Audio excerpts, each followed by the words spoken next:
China is tightening control over how its money, technology, and talent move overseas.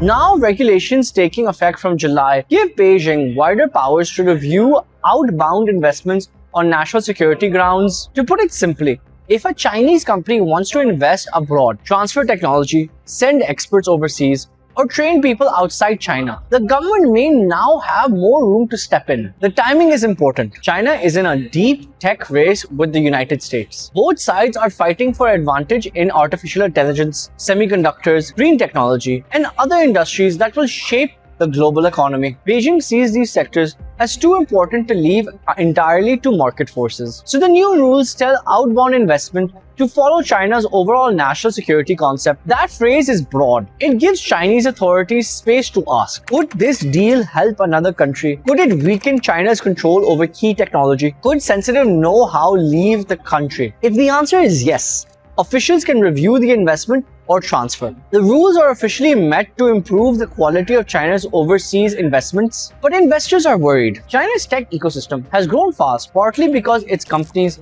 founders, and engineers have worked across borders. They have raised money overseas, brought foreign firms, opened offices abroad, and plugged into global markets. A title approval system could slow that down. One recent example shows how Beijing is already thinking. In April, Chinese authorities blocked Meta's attempt to acquire Manus, an AI startup created by a company founded in China but now based in Singapore. That case showed Beijing has a willingness to scrutinize even deals outside mainland China if Chinese-linked technology was involved. The new framework goes further. Existing curbs already covered areas like goods and data. Now, the rules can also apply to services. That could include sending technical experts abroad or carrying out overseas training. That part matters because technology is not only stored in chips, files, or machines. It also travels through people.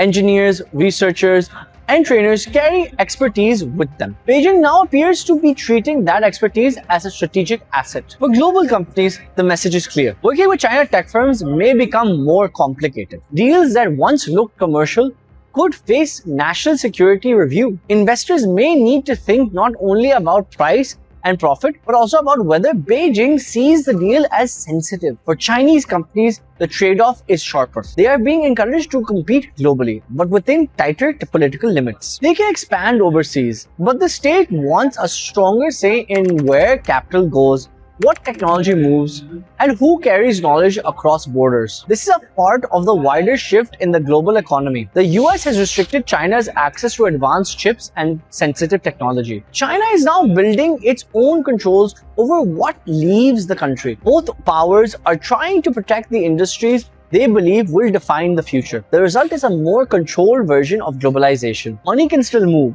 companies can still expand, engineers can still travel. But in strategic sectors like AI, chips, and green tech, governments are increasingly watching the exits as closely as the entrances. China's new rules show how far that trend has gone. In the next phase of the US-China tech race, the battle is not only over who builds the best technology, it is over who gets to access it, invest in it, and take it across borders. For more such explainers, subscribe to DawnNews English.